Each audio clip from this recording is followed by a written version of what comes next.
आज अपने वीडियो में हम आपके लिए लेके आए हैं एंटी एरिथमिक ड्रग।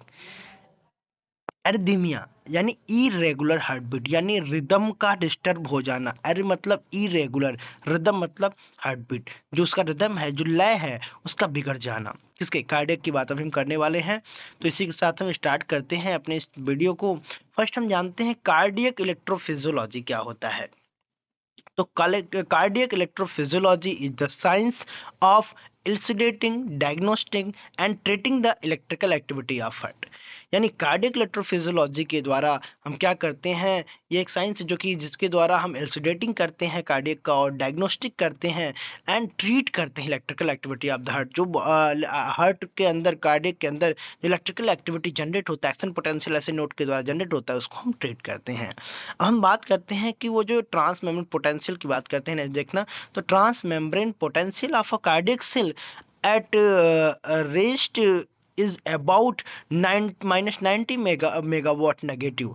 यानी कि बात करते हैं जो इसका कार्डियक पोटेंशियल का जो इसमें जो जनरेट होता है, पावर जो जनरेट होता है, अबाउट कितना रेस्टिंग फेज जो होता है, वहां से कहाँ से होता है, तो बात कर लेते हैं -90 मेगावाट नेगेटिव होता है। अगर इससे ऊपर जाएगा तो वहां से थ्रेशोल्ड स्टार्टअप हो जाएगा किसका? एक्शन पोटेंशियल का। नेक्स्ट बात करते हैं कि ये चीजें आती ही क्यों हैं, जो एरिथमिया, इरेगुलर हार्टबीट के चांसेस आते ही क्यों हैं। तो उसके लिए पहले हमको नॉर्मल रेंज जानना पड़ेगा कि आयनिक का नॉर्मल रेंज क्या होता है।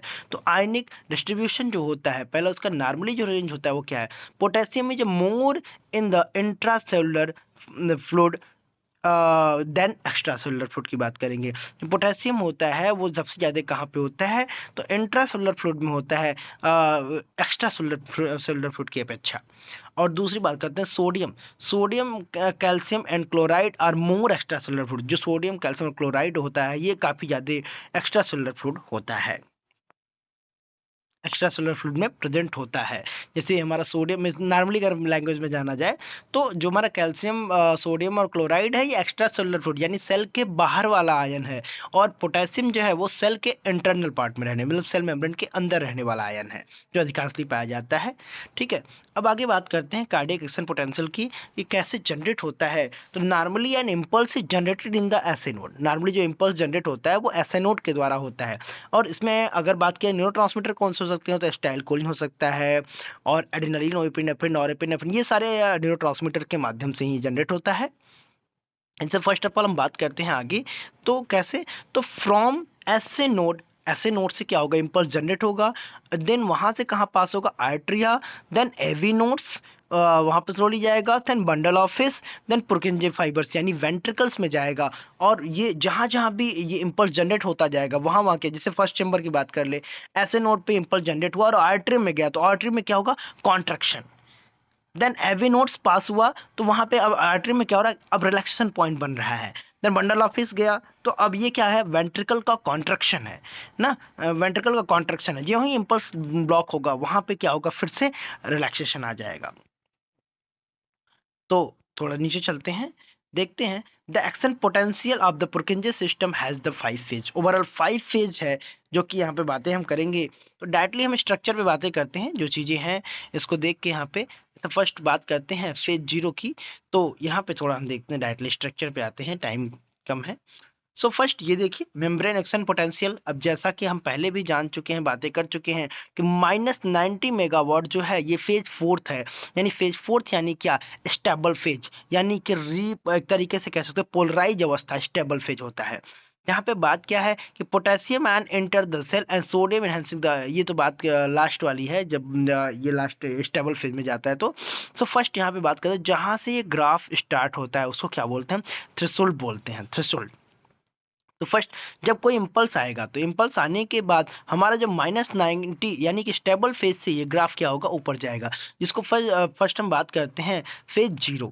फेज 0 अगर देखा जाए तो यहाँ पे क्या हो रहा है, रैपिड सोडियम इनफ्लक्स। यहाँ पे जो हमारे सोडियम आयन है वो काफी फास्ट मात्रा में क्या होता है, तेजी के साथ में मेम्ब्रेन के अंदर एंट्री करना स्टार्ट कर देता है। सो अगर सोडियम की एंट्री होने लगी भाई, तो सोडियम एक्साइटेटरी आयन है, जो कि क्या करेगा, मेम्ब्रेन पोटेंशियल, यानी अगर यहाँ बात किया जाए तो इसको स्टार्ट कर देगा। पोटेंशियल मतलब यहाँ मेम्ब्रेन का पावर मतलब एक्शन पोटेंशियल स्टार्ट हो जाएगा हमारे सेल के अंदर। सो नेक्स्ट, अभी ग्राफ ऊपर जाता जाएगा, जब तक सोडियम एंट्री करेगा तब ये ग्राफ क्या होगा, ऊपर जाता जाएगा। और लास्ट प्लस 20 मेगावाट की बात किया है, वहां पे फेज 1 स्टार्ट करने की बात करें, जहां पे क्या हो रहा है, पोटेशियम जो है ये क्या हो, और क्लोराइड आयन क्या हो रहा है, ई फ्लक्स, यानी पोटेशियम और क्लोराइड ई फ्लक्स हो रहा है, बाहर की तरफ जा रहा है इंट्रा से। तो ये हमारा क्या होता है, एक तरीके से रीपोलराइजिंग फेज होता है, यहाँ पे बातें करते हैं रीपोलराइज फेज होता है। नेक्स्ट हम देखते हैं फेज सेकंड। फेज सेकंड क्या होता है अगर देखा जाए तो, जहाँ पे calcium influx and potassium efflux, जहाँ पे कैल्शियम आयन क्या हो रहा है कि वो मेम्ब्रेन के अंदर एंट्री करेगा, इफ्लक्स होगा, और पोटेशियम स्लोली क्या होगा, इफ्लक्स होगा, बाहर जाएगा। तो फेज सेकंड क्या होता है, ये अर्ली तुम्हारा हमारा क्या होता है कि डीपोलराइजेशन यानी कॉन्ट्रैक्शन का फेज होता है, डीपोलराइजेशन देन कॉन्ट्रैक्शन का फेज होता है। यहाँ पे हमारे जो मेन सेल मेम्ब्रेन होते हैं वो कॉन्ट्रैक्ट करते हैं। नेक्स्ट लास्ट हम देखते हैं यहीं के बाद जस्ट हमारा क्या होता है, ग्राफ डाउन होने लगता है, यानी फेज 3 का स्टार्टअप होता है। अब इम्पल्स हमारा जीरो जा रहा है। तो केस क्या है, फेज 3 क्या कहता है कि पोटेशियम इफ्लक्स, यहाँ हाईली मात्रा में देखा जाए तो पोटेशियम का इफ्लक्स होता है, यानी पोटेशियम तेजी के साथ बाहर जाता है। तो केस क्या बनता है इसका, रीपोलराइजेशन केस बनता है, मैंने पुनः पोलराइज अवस्था में हमारा जो सेल मेम्ब्रेन होता है वो वापस आता है। और लास्ट फेज 4 की बात किया जाए तो potassium ion enter the cell and sodium exchange by the sodium potassium pump. यहाँ की आप जानते हो मेम्ब्रेन एक्शन पोटेंशियल आपने पढ़ा होगा। तो लास्ट फेज जो हमारा लास्ट वर्क होता है फेज 4, इसको हमारा सोडियम पोटेशियम पंप वहाँ पे क्या करता है, सोडियम को कह सकते हैं कि इफ्लक्स कर देता है, यानी बाहर कर देता है, और पोटेशियम को अपनी यथा स्थान पे मतलब मेम्ब्रेन के अंदर वहाँ पे इन्फ्लक्स कर दे। अब हम बातें करें, अब हम नेक्स्ट देखते हैं कि cardiac arrhythmia are due to either, किस कंडीशन में है। तो अब यही जो हमारा एक्शन पोटेंशियल का केस था, यहाँ पे देखा जाए तो abnormality in the site of the impulse generate, जो इम्पल्स जनरेट की जो साइटिंग है ये वहाँ पे क्या हो जाना, एबनॉर्मलिटी हो जाना, किसी भी तरीके का डिस्टर्बेंस हो जाना। नेक्स्ट सेकंड बात करते हैं तो लॉन्ग कंडक्टिव पैथवे, जैसे कि बात कर ले लॉन्ग कंडक्टिव पैथवे में बात कर लेते हैं मायोकार्डियल हाइपरट्रॉफी इन सीएचएफ कंजस्टिव हार्ट फेलियर के कंडीशन में ऐसा केसेस आते हैं। तीसरा और बात किया जाए तो इम्पेयर्ड कंडक्टिव पैथवे, एग्जांपल जैसे इस्केमिया का केस आता है, जैसे माइक्रोडियल इन्फेक्शन एंजाइना पेक्टोरिस का केस आता है, वहाँ पे इम्पेयर्ड कंडक्टिव पैथवे का क्या चांसेस बनता है। नेक्स्ट हम देखते हैं डिफरेंट टाइप ऑफ एर्दीमिया। एर्दीमिया के डिफरेंट डिफरेंट टाइप में क्या है अगर देखा जाए तो फर्स्ट ब्रैडी एर्दीमिया देखते हैं, may be due to the slowing blockage impulse, अगर वहाँ पे जो हमारा इम्पल्स है वहाँ पे ब्लॉकेज होना, या फिर तो इम्पल्स जनरेट होने में जो है स्लो हो जाना, तो वहाँ पे ब्रैडी एर्दीमिया का केस बनता है। ब्रैडीकार्डिया और ट्रैकिकार्डिया आप तो बहुत अच्छे से जानते होंगे। Next tachycardia may be due to the increase impulse conduction, जहाँ पे अगर इम्पल्स कंडक्शन इंक्रीज हो रहा है तो वहाँ पे ट्रैकिकार्डिया का केस बनता है। Next arterial flutter, arterial fibrillation, proximal supraventricular tachycardia जिसे पीएसएवी भी शॉर्ट फॉर्म में कहते हैं।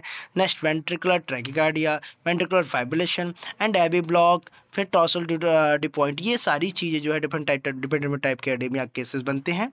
सो नेक्स्ट अब आगे हम अपने चैप्टर में बात करते हैं, आने वाले नेक्स्ट चैप्टर में एंटी एर्दमिक ड्रग के बारे में, जो अपने नेक्स्ट वीडियो में हो जाएगा, क्योंकि वीडियो थोड़ा सा लंबा जाने वाला है, इसीलिए थोड़ी चीज़ों को हम देख लेते हैं। अभी तक तो हमने देखा कि एर्दीमिया क्या है, अब बातें करते हैं एंटी एर्दमिक ड्रग। तो क्या है कि these are drug use to prevent और treat irregularity of the cardiac rhythm, यानी वो मेडिसिन जो होने वाली कार्डियक इरेगुलरिटी को क्या करे, ट्रीट करे। अगर बातें किया जाए यहाँ पे तो near 3 or 4% of the acute myocardial infection and about half of the those given generally anaesthetics exhibit at least some irregularity of the cardiac rhythm, है ना। जैसे बात किया जाएगी जनरली वहाँ पे क्या हो रहा है कि जो जनरल एस्थेसिया जो होता है इन सब कंडीशन में देते हैं, तो वहाँ पे क्या होता है कार्डियक रिदम की जो इरेगुलरिटी होती है वो वहाँ पे रुकने के चांसेस होते हैं। आगे देख लेते हैं, arrhythmia are the most important cause of the sudden cardiac death. ये कब काज होने की बात है, सडनली या कार्डियक डेथ, कोई कंडीशन ऐसा आता है जिसकी वजह से कार्डियक की डिस्टर्बेंस होती है। However only few arrhythmic need to be the treated with the arrhythmic drug. जैसे कि हम क्लासिफिकेशन की बात करेंगे अब, तो यहाँ पे क्लासिफिकेशन इसका देखते हैं। एर्दीमिया का मतलब तो बहुत अच्छे से आप समझ गए होंगे। नेक्स्ट इसके क्लास को देखते हैं। तो anti arrhythmic drug act by blocking myocardial sodium potassium और कैल्शियम चैनल, यानी एंटी एर्दमिक ड्रग जो होता है वो किस बेस पे काम करता है, सब मैकेनिज्म की बातें हम करते हैं। तो वो जो हमारा होता है वो सोडियम पोटेशियम और कैल्शियम चैनल को ब्लॉक करके इसको हम क्या करते हैं, कंट्रोल करते हैं। आगे नेक्स्ट इसके क्लास और इसके वीडियो के बारे में जानने के लिए आगे नेक्स्ट हमारे अगले चैनल पे ये वीडियो अपलोड है, सो वहाँ से आप इस चीज़ को देख सकते हैं और वहाँ से समझ सकते हैं, जिसमें हम सिंपली तरीके से ओवरऑल क्लासिफिकेशन, इसका यूज, इसका डोज और इसका मैकेनिज्म ऑफ एक्शन, सारी चीज़ों को ऑलरेडी वहाँ पे शो किए हैं। So thank you so much.